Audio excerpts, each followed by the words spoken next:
tayong ay kasi ito yung ata ito yung kanina pa na okay. balita kanina na dumaan daw Yung sa EDSA busway. Yung sasakyan ni Senador Bong Revilla. Ang tanong ko naman, may nakakita ba sa kanya? I mean, syempre, para sabihin mo, kasi iba yung dumaan na yung sasakyan. Paano kung may dala lang driver niya? Nakita ba siya? Nandun. Tingnan natin kasi problema, wala naman tayo doon pareho eh. Ba't ako sa akin ka nag-ano? Ako naman sinasabi ko lang din. Nasa linya na ba? Natin kasi tingnan natin mas maganda din makuha natin si Senador Bong Revilla mismo makausap natin. Nasa linya na natin si Senador Bong Revilla. Si Colonel Bong Revilla naman. Senador, good morning. Good morning. Yes, good morning. Si Mark at saka si Susan. Ay, Susan. Mark. Saka si Mark. Oo nga, abay, kasi nga sabi daw nandun, yung inyo raw sasakyan ay nasa EDSA busway. Totoo ba yun, Senador? Napayapay daw kayo? Naandito po ako sa Cavite at sa Cavite ako nakatira. Oo. So paano mangyayaring napunta ako ng busway? If ever napupunta ako ng Quezon City, ang daan po natin ay dito sa Skyway. Baba mo ay Quezon Avenue. Oo, tsaka kailan nangyari yan? Today ba? Nandito ako sa Cavite. Today, this morning daw eh. Today daw eh. This morning daw. Oo, nandito ako sa Cavite. Natapos ang hearing kagabi, anong oras na? Alauna o mag-alas 2 na. Oo. So, tapos Senador, yung bang sasakyan mo na sinasabing nakita, yung bang driver niyan baka inutusan mo somewhere here in Quezon City? Wala. Anong kulay ng kotse? Land Cruiser na puti. Yung nakita ko sa wala kaming Land Cruiser na puti. Ay? So, ang daming bakit nagkaganon sa palagay mo lang, Senador? Malamang nagtawag ka na rin. Bakit nagkaganito? Ang puntos diyan, kung ano man kung may binitawang pangalan yung driver, kung ginamit man yon o kung ano man, dapat chinek nila yon o hinuli nila yon mismo. Oo nga. Hindi sila basta kagad maniniwala. Unang-una, illegal ginawa nun, pagtikitan nila. Ba't sila manggagamit ng tao, ng lalo-lalo na yung stereo, katulad natin, o kahit sino man tao, ano man, dapat tikitan nila. Hindi yung sisira mo na lang sa ipapublicize mo na lang yung pangalan ng senador. Katulad to, nakaka-damage sila. O paano ngayon yan? Oo, bali pa naman. Siyempre, sinasabi pa naman ngayon siyempre, mga nasa gobyerno, yan na dapat na mga modelo na... Kami dapat nagpapatupad ng batas. Kami yung sisira sa batas. Napaka-unfair naman yan. Unang-una, nasa video ako ngayon. Nandito ako sa bahay ko. So, parang... Anong oras ang pinagtatapos kagabi dyan sa Senate? Paano ko napunta dyan sa Quezon City? At saka ibig sabihin, after nitong pumutok, nagtawag ka rin ng, yung sa fleet mo, yung mga drivers mo, to ask na kayo ba nadaan ng busway o ganyan? Tinanong ko yan, wala raw. Walang ganyan. So walang pinakita pa lang sasakyan ni Senador. Wala daw naman pinakitang sasakyan na sinasabing sa'yo. Iba pala yung Land Cruiser na puti. Ito yung sinasabi naman yata sa congressman, 8 ang plaka, ganon. Tama. Paano? So, paano na... At saka yung may ganon ba talaga, kasi mambabata si Senator Bong, yung sinasabing interagency courtesy. Pero wala nga din. Ini-inform ba kayo na, palibase kayo na may mga naka-7, ang plaka 8, may ganon ba talaga interagency courtesy? Walang ganyan. Wala, ganyan. We're not allowed to pass dun sa bus lane. Saka alam ko nga wala silang ganun wala silang courtesy lane. Kaya nga napakasakit, napakasakit yung bigla ka ma-issuean ng ganito na hindi totoo. Kaya dapat siguro magpaliwanag to si Nebria.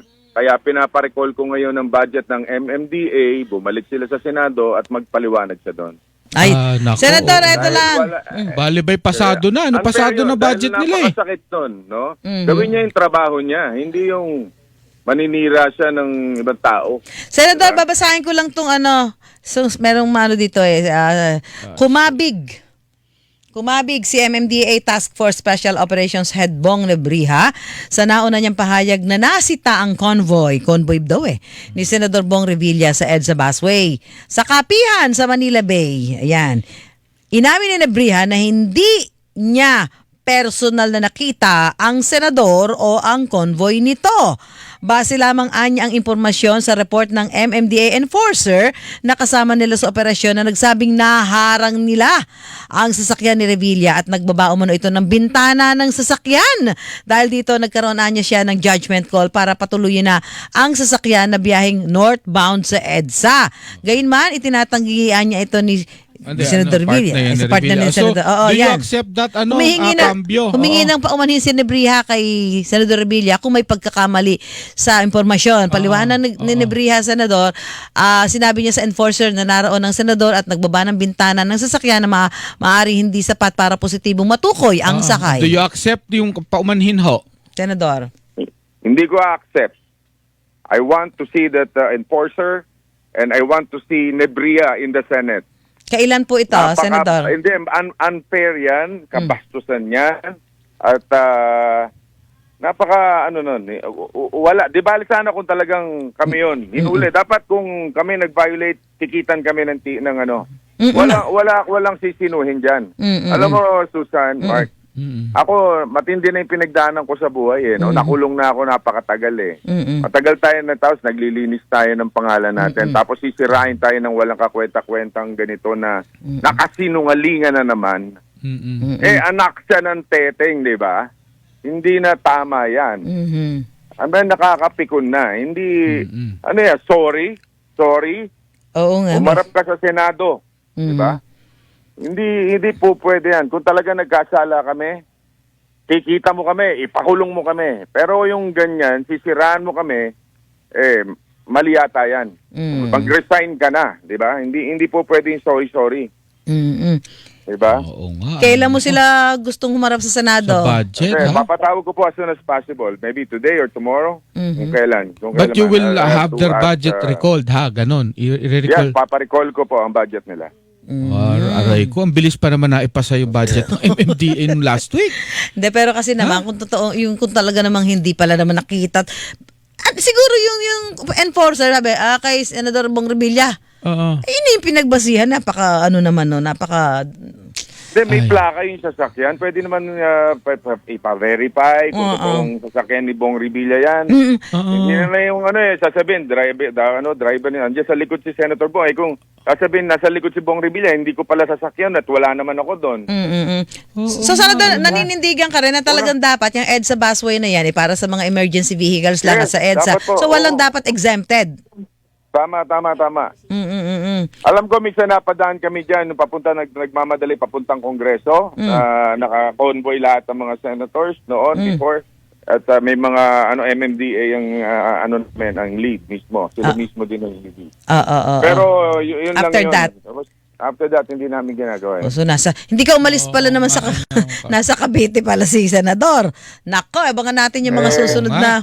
Iinit pa pala itong budget, babalik uli ang sa hapag yung budget.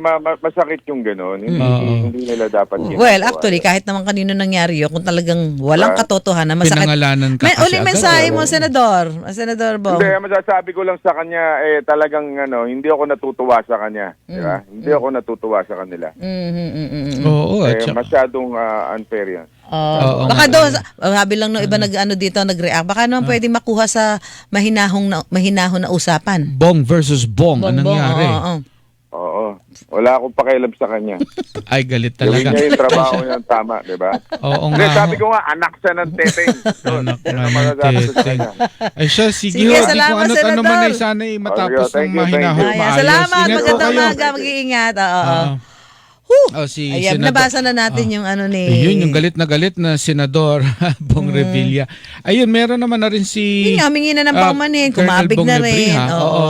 But, dapat talagang bitbitin ni... Joyce? Let's try to call Ramil. Can we get kasi may mga bagong sinabi si Senator Bong like recall of budget ng MMDA. Mag-resign siya. Damay ang ahensya. Medyo mabigat naman. Saka yung mag-resign siya. At saka call for his resignation. Itong DCWB, amin hong nagtatawag na ho kami para naman sa... In fairness. Para balanse. Even the agency itself should react kasi budget syempre, nila budget ang ng ahensya, na-recall. apektado yung ahensya, Oo di ba? nga. Ay, nako. Eh di... Naku, alam mo, dapat eto ngayon. Ito isang lesson lang din dyan, di ba? Ang nagpapatupad naman dyan at mga nakatao dyan yung mga MMDA personnel. Dapat i-training yung mabuti. Hindi kasi talaga uubra dyan yung mag-name drop ka lang eh. Hindi uubra yun eh. Ha? Unless of course meron ka talagang matibay na di ba may mga alam ko may body cam na rin sila, body camera. Sira. Naku, tanungin din natin sa MMDA yan. Kasi kung halimbawa man at ika nga ay na-record sa body camera, o di wala kang pagtatanggihan talaga doon. Pero kung wala ka talagang pinanghahawakang matibay dyan, di dapat hindi ka nga magpapangalan. Wala ka palang backed up by your... Sana maganda makausap din natin si retired Colonel Bong Nebriha. No? Pero dito yung sinasabi niya na talagang ang pinagbasihan lang niya ay report ng kanyang tao. And if it's investigation na hinihingi, baka si Attorney Artes ng MMDA chairman kasi investigation na yan. Kung hindi man damay na nga yung budget. Ayan siya na eh. So kung ito man hindi sa usap tayo ay ito'y sigurado